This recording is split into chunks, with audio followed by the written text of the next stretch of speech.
দশমীর দিন টাউনশিপ গেছিলাম। ওই দিন ওখানে ভাসানের অনুষ্ঠান হয়, বাট সেখানে গিয়ে দেখি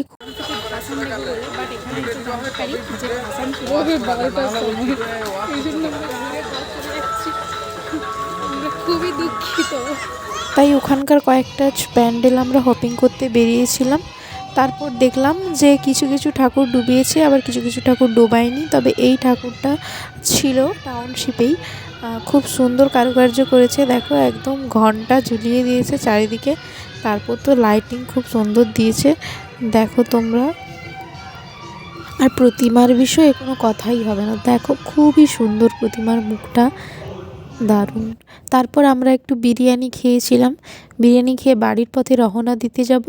আর ওইখানে মনোহরপুর বলে একটা জায়গা আছে আমাদেরই গ্রামের ভেতর, ওখানে পুজোর ভাসান হবে বলে অলরেডি নাচানাচি শুরু হয়ে গেছিলো। প্রতিমাকে কনকাঞ্জলি দেওয়া হয়ে গিয়েছিল। আমরা এমনই একটা পর্যায়ে গিয়ে পৌঁছেছিলাম। তারপর সিঁদুর খেলা হচ্ছিল ওখানে, আমিও একটুখানি সিঁদুর খেলে নিয়েছিলাম হাজব্যান্ডের সঙ্গে। পিকগুলোও তোমাদের সাথে শেয়ার করে দিলাম, তোমরা একটু জানিও না গো আমাদের কেমন লাগছে। আচ্ছা, তারপর এখানে দেখো কি কাদা মাখামাখি অবস্থা, মা চলে যাবে এতটুকু দুঃখ না করে সবাই নাচানাচি করে কাদা মেখে বসে আছে। দশমীর দিন মা চলে যাবে বলেই বোধহয় এত বৃষ্টি হয়েছিল। মা হয়তো বৃষ্টির দ্বারা নিজের মনের কষ্ট বোঝাতে চেয়েছে, এটা আমার মনে হয়েছে।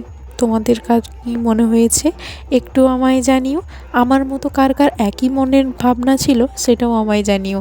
জানো তো, আমি কয়েকটা রিলসও বানিয়েছি, তোমাদের সাথে সেটা না হয় পরের ভিডিওতে শেয়ার